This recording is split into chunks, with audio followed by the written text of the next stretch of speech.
something, you can just pop your hand up and let me know. If indeed, if you have a question, you can type the question in as well. So just going to start off with the premise that the early bird might get the worm, but the second mouse gets the cheese. Okay, there's a lot of this stuff that we're going to talk about already in motion. Some of you, based on what I know about your companies, there are a lot of you are in cutting edge life sciences, pharmaceutical industries, banking, etc., and healthcare, that some of you will already be familiar with some of these topics, and maybe if you're not, other people in your organization will.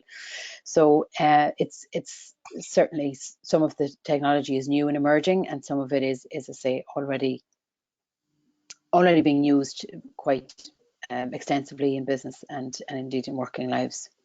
Our agenda for the next couple of minutes, 45 minutes, is to talk about businesses of the future, the skills that are required to succeed, emerging technologies, and how to stay tuned in. I do a lot of work with businesses of all shapes, sizes, industries throughout Ireland and England. And a pattern or a trend that I'm noticing is that people are tending to check out of technology. Perhaps it's moving at a pace that's fast, too fast for them. Even young people, I suppose, would be considered, you know, who would be at the forefront of technology, not necessarily. Some people just decide that, you know, they know what they know, they use what they use, and that's it. They don't want to know anymore. And I suppose my own summary is that we, as people who are working in industry, we need to stay abreast of what's happening. So I'm just going to give you a flavour of some of those in the next few minutes. So don't worry if you haven't heard of any of these before, there's plenty of ways for you to learn more.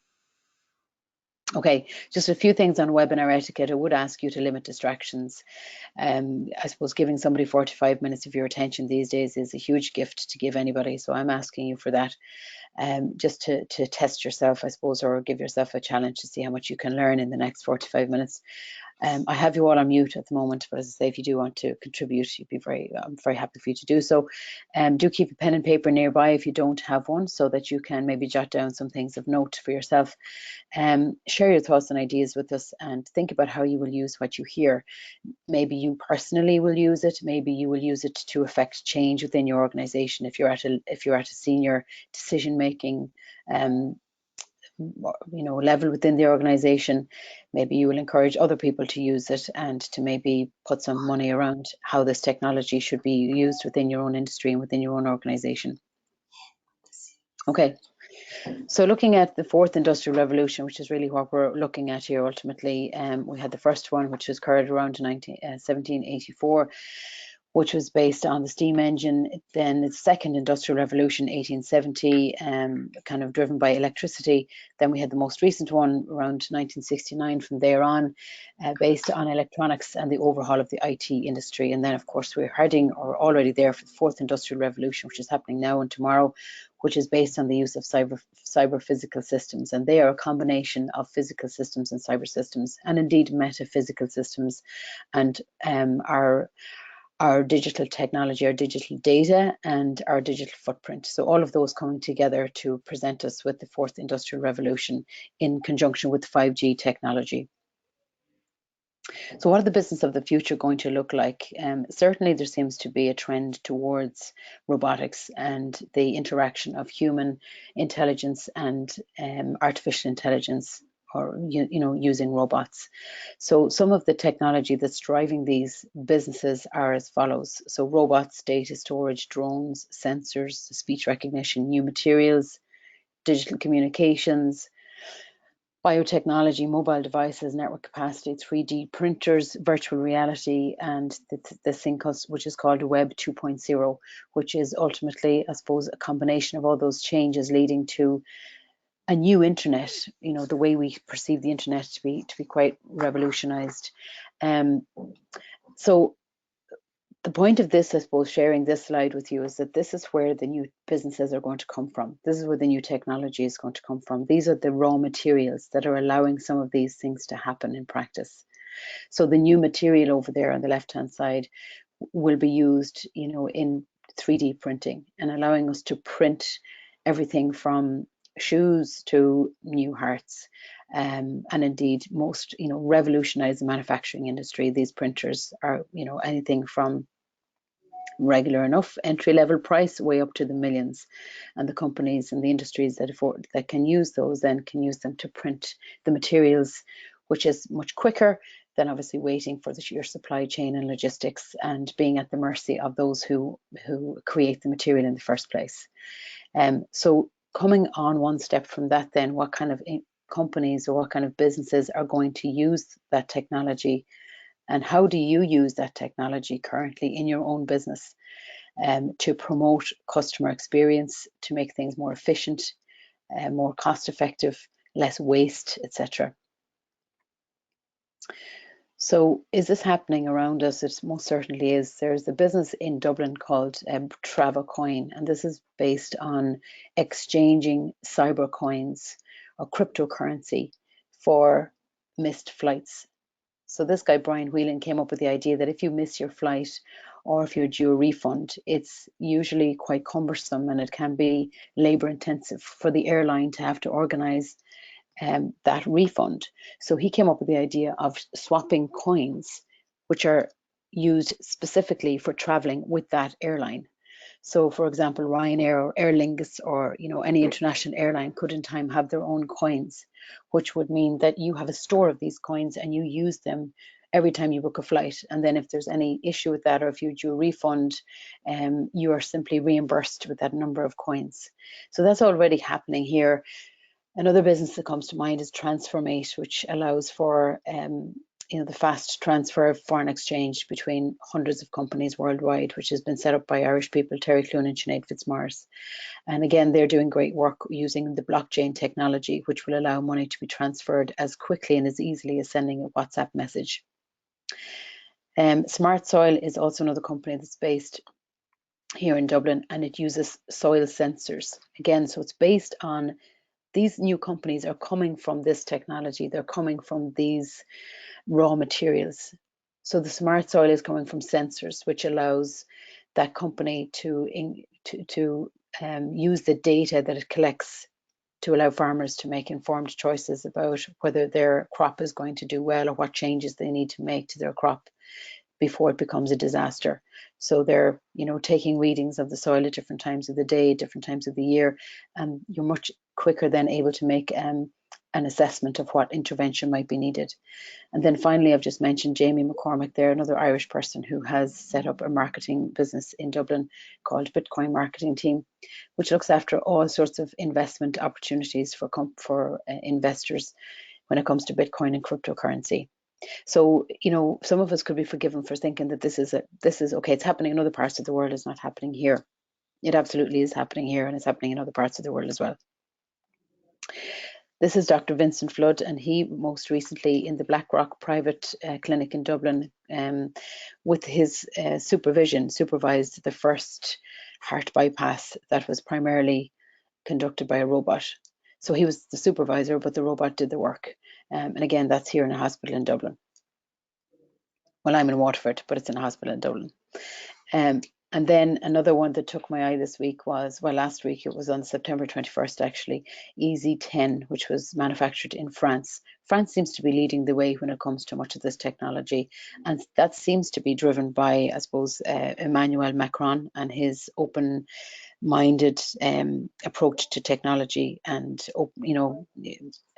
allowing people to use and to experiment with different types of technologies, different types of emerging trends. So they want to be at the forefront of that. So this was launched in Dublin on the 21st of September. It doesn't have a steering wheel, it doesn't have any wing mirrors, and it doesn't have a driver. But it took 15 people, a couple of miles around the Dublin Docklands on the 21st September. So we're going to be seeing more and more of this type of thing on our streets. What kind of businesses then is this going to give rise to? So certainly any of you that are in healthcare, in particularly senior healthcare. So we know our population is aging worldwide. People are living longer, which is ultimately a good thing. However, it does bring its own challenges. So any business that focuses in on, caring for the elderly in their own home, providing supports for the elderly in a way that they can remain independent, that sort of a business is going to thrive. The other one there in the middle at the top is what is suggested to be the look of the new service station. So we're going to have, you know, charging stations for cars, not necessarily fuel pumps, because the fuel you know, is going out of fashion rapidly. We also have anything to do with the body, I suppose, and, you know, understanding human anatomy in a way that body parts can be then printed and manufactured.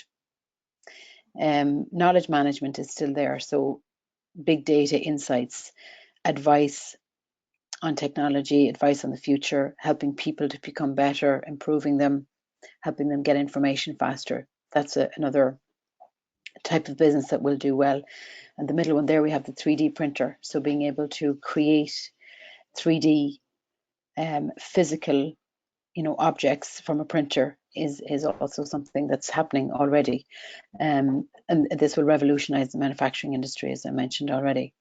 And then anything to do with analytics or insights, companies, you know, those kind of companies, they're already bubbling up and mushrooming up around the country and around the continent. Indeed, data analytics is currently big business, as is robotics, and then wind and water. Okay, so energy, anything to do with energy. You'll see later that when I talk about the blockchain, you know, in order for the blockchain to do its job well, and for us to move to 5G technology, we're going to need energy houses. We're going to need massive data centers. And in order for these to run, we need a good supply of power, wind and solar power. And Ireland does very well in that area at the moment. So it's just to try to promote that as an industry as well. So anyone that's in those kind of spaces will do well. Okay, so some of the emerging technologies then that I just wanted to speak to you briefly about is cryptocurrency, the blockchain, big data, 5G, and robotics. Okay, so you might recognize, you know, some of this whereby we are losing the middleman or the middlewoman, as the case may be, or the middle company, and ultimately, you know, we are going. The travel agent doesn't really exist anymore. Real estate agent and the bank. So we've already seen in companies like TransferMate is reducing the need for the bank. You can transfer money from one person to another, not necessarily having to use a bank anymore.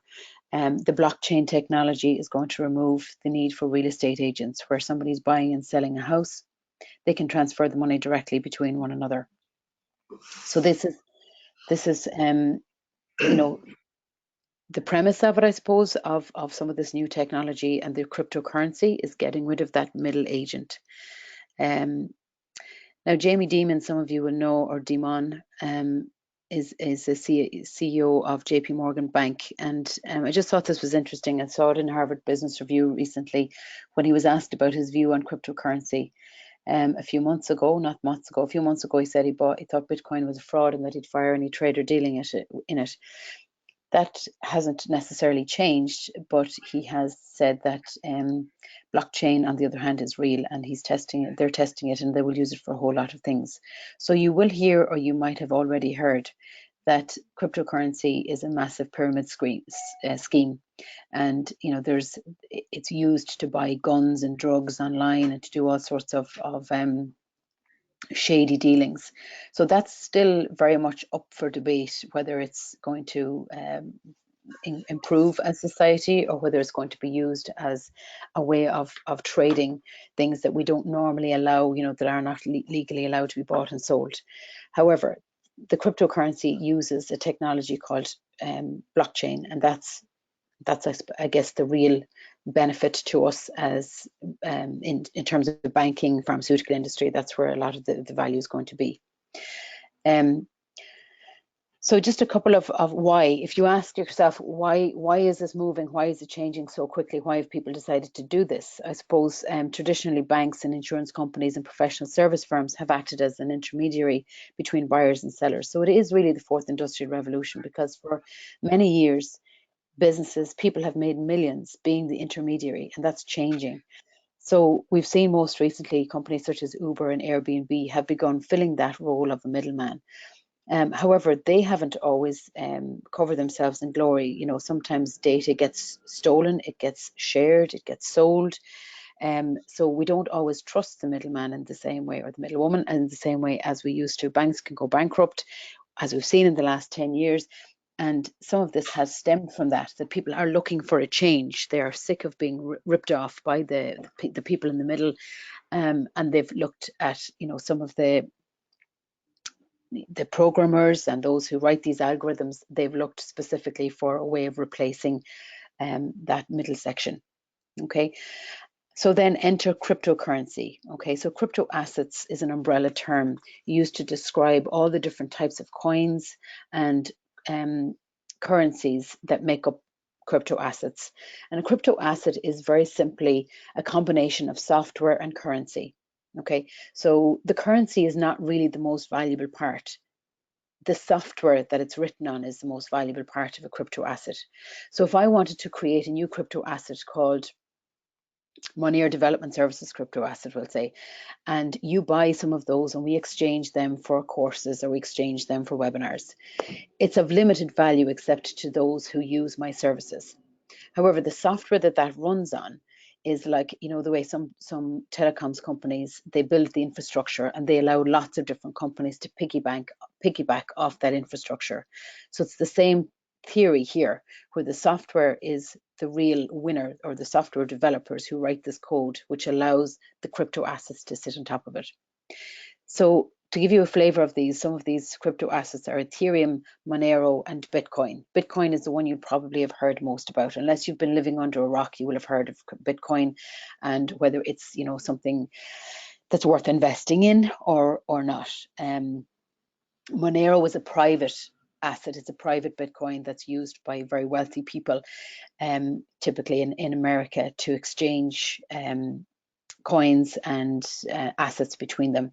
And then Ethereum is a very interesting one, and I think that's going to be one that we need to watch in the future, because it's going to allow us to transfer not just currency but documents. So Ethereum is going to allow us to transfer smart contracts to one another without using a middle person, i.e. a solicitor or an accountant. Okay, so more on that later. So what is a cryptocurrency or a crypto asset? It's a peer-to-peer currency where, like Trava coins, peer-to-peer, it goes from one airline to the other, and it passes through the person who owns it. Okay, it doesn't physically exist. There are over 1,375 different virtual coins in existence already. The most common type of investors are retail investors at the moment, and according to Harvard Business Review, the entire industry is worth about 243 billion at the moment. Okay, so again, that's the crypto asset, the cryptocurrency, and these are all in the mix. They're all different ones: Tezos, Ethereum, Monero, Bitcoin, and they sit on top of this software called a blockchain. Okay, so the blockchain it's kind of like, I suppose, an accidental part of cryptocurrency that became the most, or is becoming the most valuable part of the whole fourth industrial revolution. So what is the blockchain? So the blockchain is a distributed ledger. Okay, what that means is ultimately each one of us as a human being could have our own virtual safe, which is connected to other people's virtual safes. And within that virtual safe could be our currency, our coins, those coins that we've collected, or could be our birth certificate, our marriage certificate, our tax returns, our deeds of our houses. So these are stored in a distributed fashion. Okay, so and then each of us might be connected to a blockchain or many blockchains.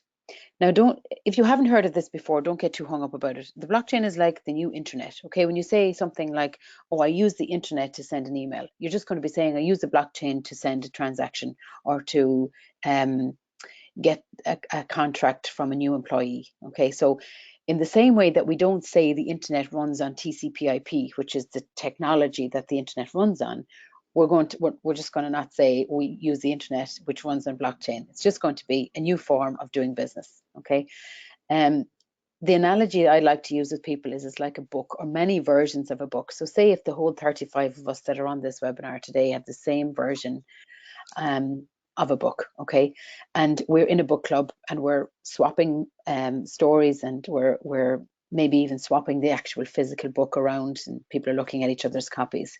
If I picked up Gráinne's book and there were pages ripped out, it would be very easy to see that, because you go from page 9 to page 11, or you go from page 11 to page 22. So I can see that a page or pages are missing. Okay. It's impossible to change the existing text in a book without somebody noticing. So if you try and rub something out, or if you try and make changes, it'll be obvious to everybody else in the book club that the pages are missing, or that the text has tried to be tampered with. And the book is stored in many copies. So the book it's a virtual copy of the same book. We all have access to the same book in book club. And then say if somebody tries to remove something, or removes the page, or tries to change the text, everybody else can see it. So it's the same idea with blockchain. It's the same type of technology. The data cannot be removed. It can't be deleted. It can't be manipulated, and it's stored on many different nodes around a network. And there will be a job for people, humans, whose job will be to validate the transactions on the blockchain. Okay, so that's where some people say, well, there's a risk there because the humans may not always behave with integrity, and therefore they could interfere with that, which is a real risk, I suppose. But that's it in a nutshell, I suppose. Of the blockchain, all of these blocks are connected up together. Now, people always ask me, is there one blockchain? No, there can be many different blockchains, and the ones that you're connected to are the ones that will be most relevant to your organization or to your personal life, if you're buying and selling, or if you're, depending on what stocks and shares you might have, and so on. Okay, so moving on then to big data. So this is another, I suppose, emerging technology. It's certainly it's well on its way in terms of what we do. We've seen the story from the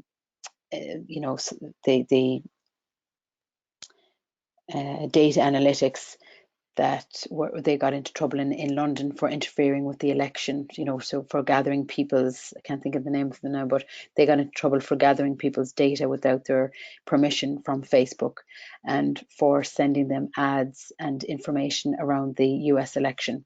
So they're being investigated at the moment. Having the data is not in and of itself a crime. It's using the data for purposes that you have not gathered it for, which has given rise to our GDPR legislation and so on.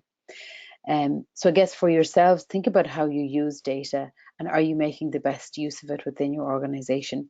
How are you storing it?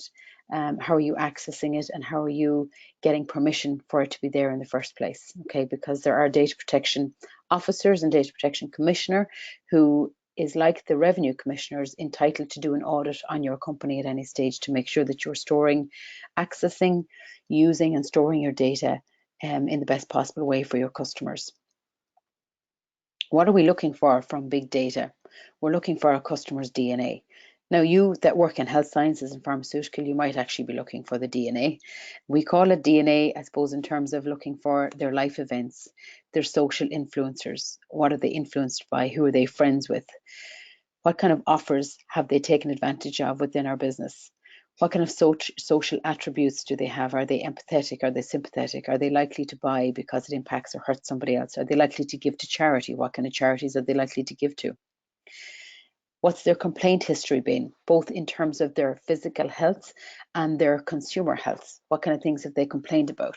What kind of physical health are they in? What kind of things are they likely to suffer from in the future? So knowing that information allows us to target not just the customers, but allows us to put our resources into the research and development, which is most likely to be profitable in the future. So if you know, for example, that everybody is, well, which is supposed to be the case in Ireland, that we're all heading towards being obese by 2030, or a large proportion of us, then health firms and pharmaceutical firms can take action now to make sure that they're putting research resources into the right place to combat that, or to allow people to cope better with it if and when it does happen. App usage, client website, clickstream, what kind of information, what kind of, what's their digital footprint like? In other words, where do they hang out online? What sort of information do they access? What sort of things do they click on? What sort of ads get their attention? When it comes to telecommunications, what is their call and data usage like? When are they most likely to use their data? When are they most likely to access the 4 or 5G technology? the demographics, the aging, the population, the locality of these people, and again using that to influence their behaviour, their billing behaviour, their volatility, and their caller ID. So we go from exposure to inquiry to exploration to stabilization to maturity and to attrition. So as a business, again, that you're in, you may well have people who are analyzing your customers' DNA or your customers' data already. And what does that look like for you in the future? What sort of things do you need to get access to, and how are you accessing them? And does the customer have knowledge of those, so that you don't get into trouble with your data protection commissioner? Just a note on 5G then, we're at 4G at the moment. 5G is the next major phase of mobile telecommunications and wireless systems. It's 10 times faster than 4G. It has an expected speed of up to 1 gigabit per second. It has a lower cost than the previous version of 4G, and it's expected to come on stream around this year and next year. We need 5G to enable things like 3D printing. The current technology just, it's not fast enough. It's not researched enough, so we're not able to do what we should be able to do with the 3D printers right now until we get access to 5G, and it's ultimately going to mean faster access, faster streaming, faster downloading, and indeed uploading, access to the cloud, not having to download documents at all, indeed. So all of that making our computers and our phones work much faster. Then robotics is next. So this is, again, you'd want to have been living under a rock to maybe not have heard of the term robotics, but it's basically a branch term to use for technology that deals with design, construction, operation, application of robots. So I would have left college in 2000 actually, the year 2021, and we studied robotics in our computer science, that's pretty much 20 years ago at this stage. So robotics is not new. So it doesn't surprise me that they're doing, heart surgery in hospitals in Dublin. It's basically an automated device that performs functions normally ascribed to humans or machines in the form of a human. Now, there are laws that govern robotics. Okay, so the laws that govern robotics is that they cannot harm or injure humanity. So it's like the 10 commandments, or in this case, it's the 4 commandments for robotics. They cannot injure a human being or allow them to come to any harm. They must obey orders when given orders by a human, except where these orders are overturned by a higher order law. So our higher order law would be our constitutional law, the law of the land, if you like. So the robots are allowed to argue with us if we are trying to do something that's illegal by those sets of laws.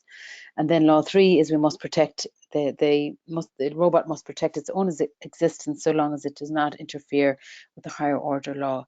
Now, I mentioned to you earlier that there's a self-driving bus on the streets, it has been tested on the streets of Dublin, and that has been a cause of great a number of discussions and debates for the manufacturers and the researchers, because when you're not supposed to injure a human being, but you're faced with the prospect of injuring one human being versus 10 human beings, what do you do then? So if you have a self-driving car, and the self-driving car robotics, machine learning knows that if it veers left, it's going to kill one person, and if it veers right, it's going to kill 10 people. As in a bus stop versus somebody standing on the side of the road, which one does it go for? So there's that at the moment that's still being ironed out, still hasn't, there's no easy answer to those type of questions, given that the robotics must be very precise and accurate in what actions they take. I'm sure you can think of benefits of this type of technologies, this type of technology. When it comes to robots, they do offer specific benefits to workers, industries, and particularly third world countries. So there are people working in very dangerous mining here in Ireland and countries that you work in and live in. I'm sure you have very secure health and safety laws around what is and is not allowed when it comes to dangerous industry like, oil, mining, fishing indeed can be dangerous industry, farming, but they're not so well regulated in developing countries. So enter robotics, which, but for those who can afford them in those countries and those industries, can replace workers who would typically have had to face very dangerous conditions. They can also lead to improved management and control productivity with consistently high quality products. Robots do not get sick. They may break down, but they don't get sick, and they don't have patterns of sickness, which might include a Monday or a Friday. So we don't have that problem with robots, and they don't have emotions. So they're in the same mood every day. Yeah. So you might have some days at work where you're going at 100 miles an hour, and you might have some days where your company is not getting a huge pile out of you. So robotics streamlines all of that, where they're in the same mood every day. They get the same amount of work done typically on a day. Consequently, they can reduce the cost of manufacturing.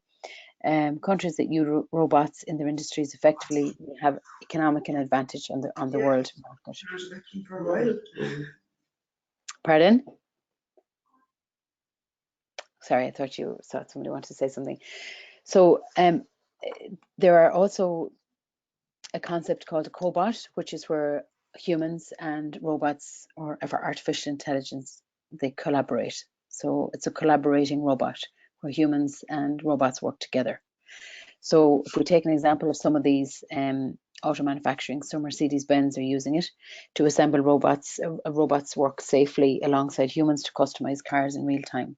So if you were uber wealthy and you wanted Mercedes-Benz to make you a car specifically for yourself with your own pockets and your own footprint, so your own thumbprint, your DNA attached to it, so that it can open, you can unlock it according to your fingerprint, that it is set up completely, starting and finished for an individual person. That can be done. Product design, it can allow flexibility when it comes to product design. Software suggests new products, design concepts, as a design engineer can change it depending on the materials that are required, the performance requirements. So it's no longer a kind of a one size fits all. I suppose when it comes to pharmaceuticals and the health industry, people are individual, and as much as some of the therapies and some of the technologies and indeed some of the products work for some people, they won't work for everybody. So there may be some scope there for collaborating with robots. And then for software development, there's some pieces there that allow the robots to help analyze any type of software complexity, enabling humans to support that requirement and to work as experts alongside the robots. So these are real companies that are working using these robots. So you have Gigster, Autodesk, and Mercedes-Benz. We have a couple of banks there. HSBC are using robots to screen information on potential fraud, and that's a big one coming down the line at the moment. Is the whole area of compliance is difficult. So the blockchain will be used as a software base to ensure that anti-money laundering, know your customer, etc. patterns can be shared quickly and easily from one party to another. Roche are using robots in cancer treatment, where artificial intelligence aggregates patient data from disparate IT systems, speeding collaboration amongst specialists. And then public safety in Singapore, the government are using data analytics and robots during live public events to predict crowd behaviour, helping responders address security incidents rapidly.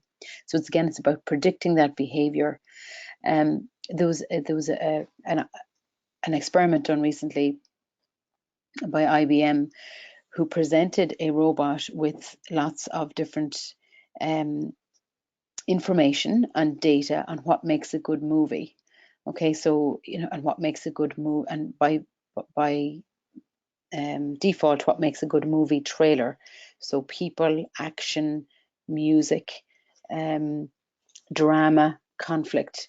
So they gave this information to the robot, and the robot had to create a movie trailer.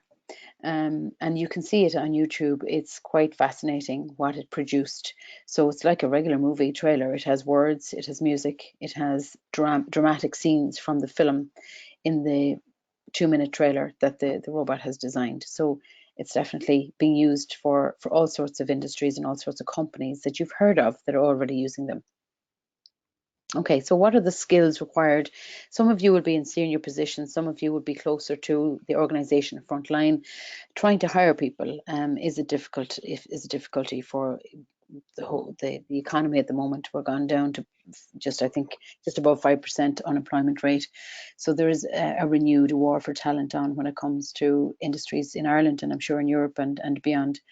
So what are we looking for when it comes to hiring people who will be able to not just use this technology, but promote it, and to use it efficiently and effectively, and to thrive in a company that uses this type of technology?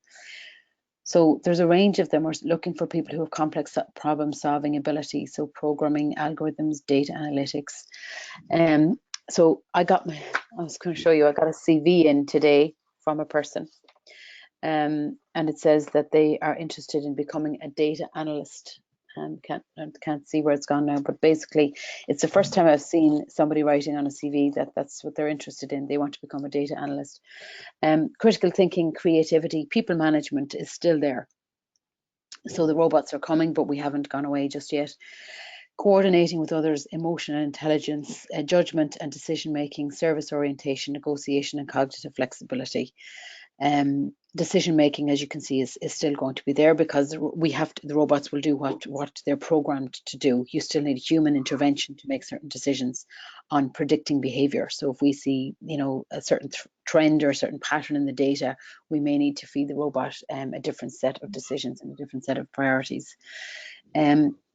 So those are the things that I guess if you are hiring, or if you're keeping a lookout for the next wave of talent in your organization, some of the things to be mindful of, that those are the skills that are required to make good decisions and sound judgment, cognitive flexibility, as well as complex problem solving and STEM careers. I just wanted to draw your attention to flexi work and life work balance. So you mightn't have heard of this, but the new word in town is not work life balance, it's life work balance. So people will be changing from working, what is it to say, working to live, living to work, to working to live. So life will come first and work will come second. There is theory that by in the next 20 years, we will be all working part-time. We will be doing the things that we are passionate about mostly, and then we will be doing a little bit of work on the side. So there's two websites that I want to draw your attention to. One is freelancer.com. You might have heard of Freelancer. There's 15 million people registered on it, and there's 29 million pieces of work. So I use Freelancer for my business. We have 2 people working for us in different parts of the world. Basically put up a piece of work, contract work that I needed done, and people bid on it, and then you award it to somebody. There's no contract in place. The work is completed. It's about a project piece of work and an agreed amount of money, as opposed to an ongoing agreement. And then very cleverly, somebody in Ireland, a lady from Wexford, has come up with our own version of Freelancer, and it's called abadoo.ie. So if you go on to abadoo.ie, you can register as a company, as an organization, or you can register as a worker. And as a worker, you can decide, these are the hours that I am willing to work, this is how much I expect to be paid, and these are the skills that I have, this is what I can do for you, this is where I'm willing to travel to for you in the course of my work. Really interesting, and definitely I think something that's going to come as part of the 4th Industrial Revolution is that there won't be a focus on 9 to 5, Monday to Friday in the future. If you were to ask me where the biggest risk is to organizations, this is it. They're not ready for the fact that the people are going to be, naming their terms when it comes to who they work for, what their benefits will be, how long they work, and what skills they have. What kind of jobs are available? Data scientists, graphic engineer, designers, user experience designers, behavioral psychologists, future researchers, freelance relationship officers, robotic engineers, data cleaners, education specialists, as well as robotic supervisors. So somebody who's going to have to supervise the robots, and that will be a person. So we're not all going to be put out of our jobs anytime soon.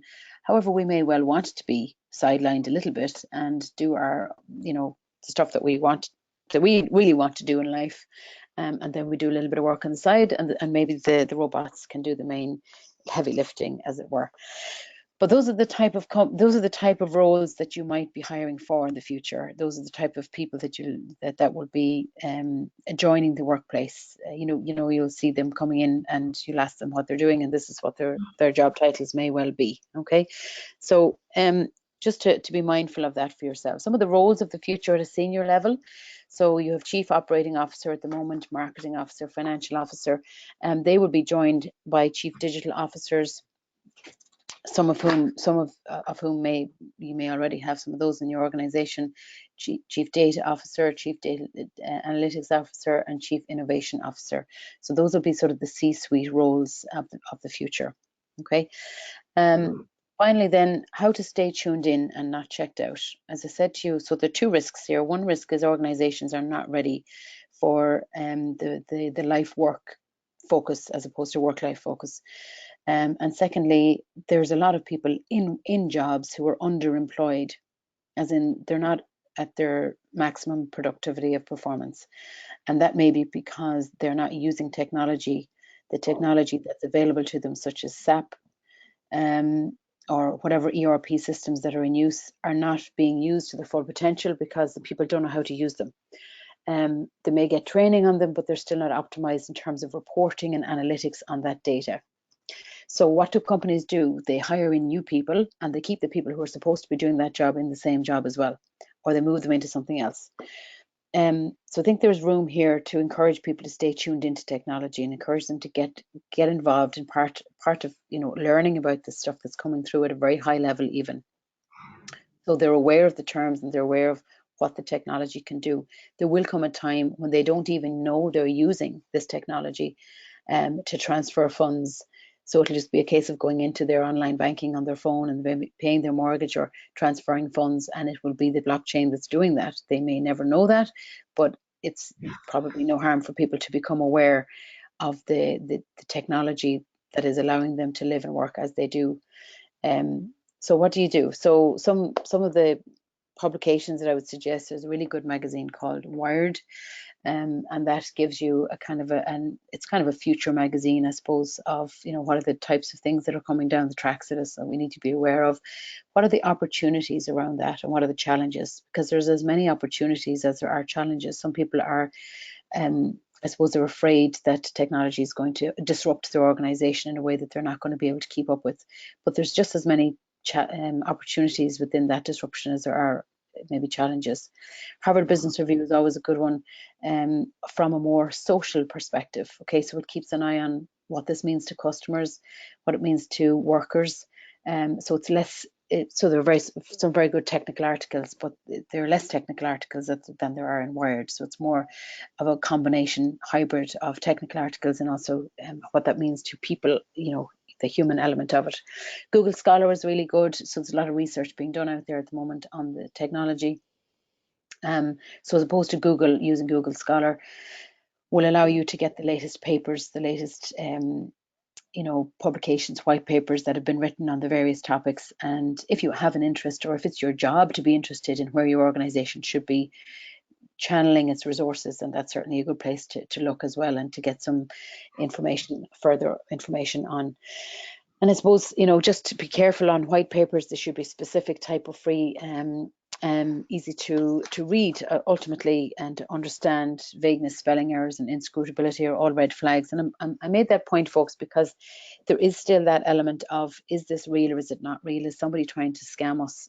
So you now, the cryptocurrency is real, blockchain is real, robotics are real. You still need to be careful that you are actually dealing with somebody who is trusted in your industry when it comes to this stuff. And then there's bitcoinmagazine.com, which is an online magazine which offers in-depth articles on all things to do with Bitcoin, blockchain, and so on. So just ultimately, I suppose that's finishing off with that suggests that we need to learn how to learn.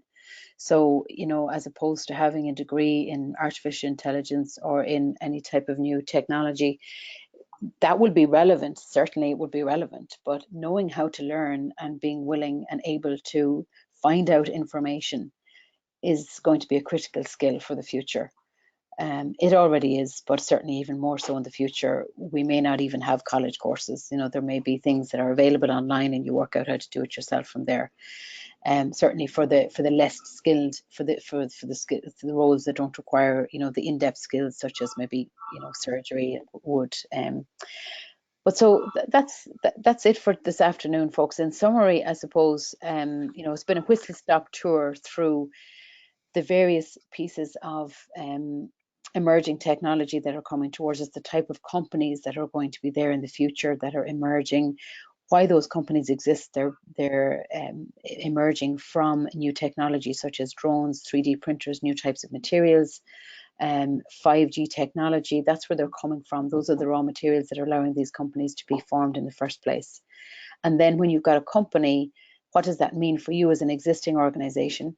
And what does that mean for how you are going to compete with other companies, how you're going to compete for talent, how you're going to compete for to attract and retain people? And that brings us, or that brought us to that life work as opposed to work-life balance. What are you doing to ensure people are well at work, and that they're cared for in a mental and physical capacity?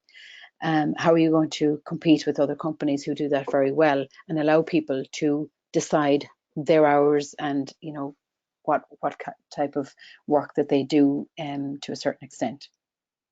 And then finally, how are you staying abreast of this yourself? You know, I'm sure I didn't scare you with any of that.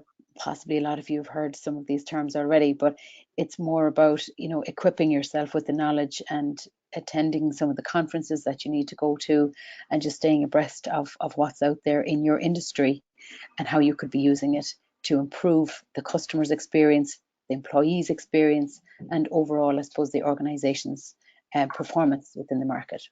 So look, I have a poll here that I want to launch just to see if it works for you. So quick poll. I just want you to, that's the poll in progress there. I want you to answer yes or no. Do you think that your organization is ready for the challenges that emerging technology presents today? So that's collecting. I don't know if you can see my screen there, but the poll is just collecting the responses there. So you can click on yes or no if you don't mind.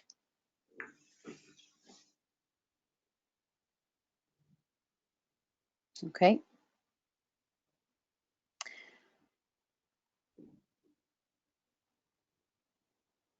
So just collecting the responses there. So I'm going to close that poll now. Okay, so we had, the result of the poll was 85% no and 15% yes.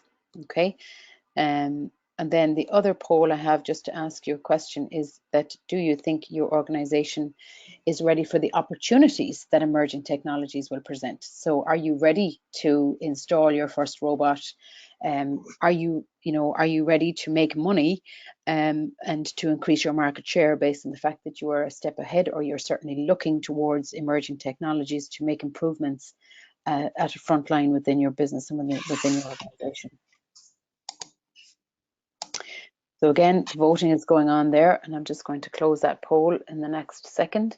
So this one is a bit more evened. We have 50% saying yes and 50% saying no, that your organization is ready for the opportunities that emerging technologies present. So I'm going to unmute you all now, and you are welcome to ask any questions or make any observations, or share with us indeed anything that you are aware of currently. Just going to unmute you there, as I say, so feel free to make a contribution, or indeed you can ask a question on the text alert system there that we have as well.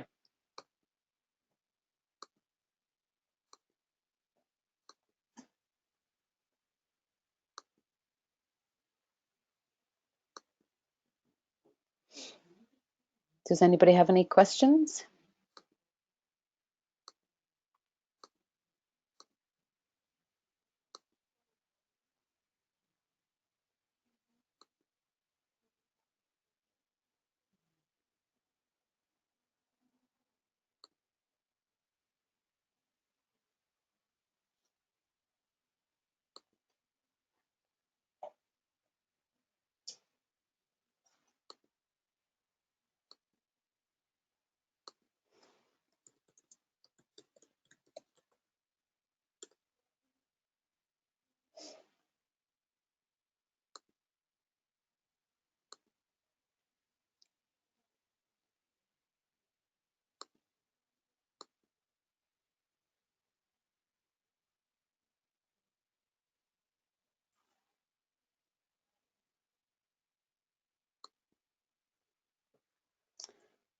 So I'm waiting for any questions, folks. If you have anything, I'm just, if you can unmute yourselves, you can ask a question. Maybe you're having trouble unmuting. Anybody want to ask a question in the text box?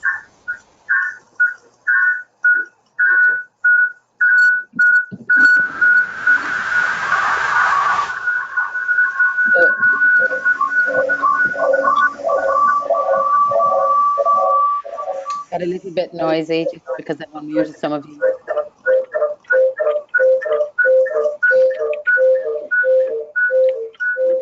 Not sure.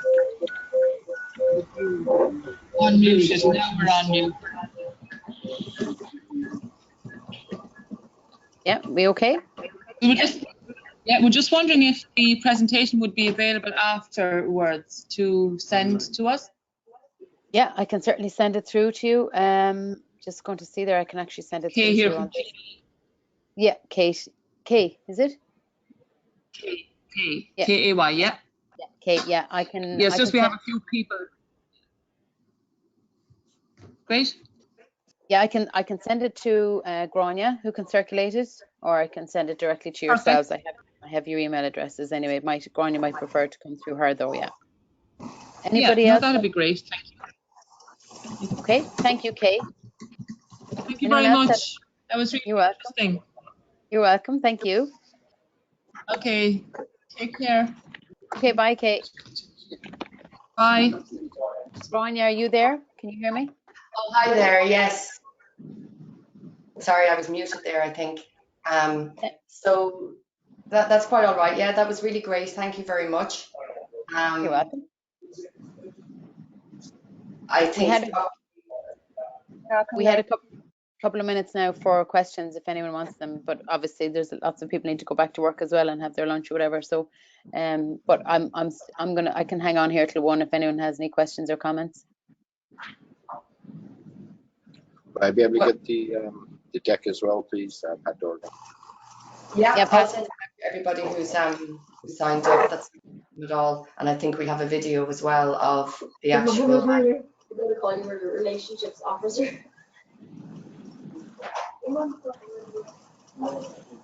Okay, thank you, folks. I'll stay on the line here for a little while anyway.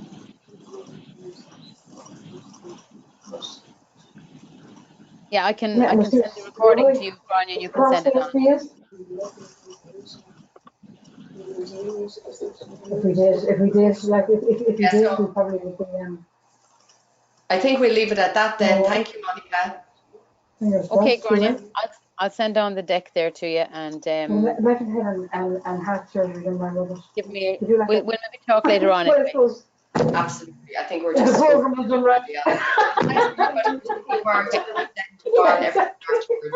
We'll mute everybody again now quickly. Yeah. Okay. Thank you. Bye bye.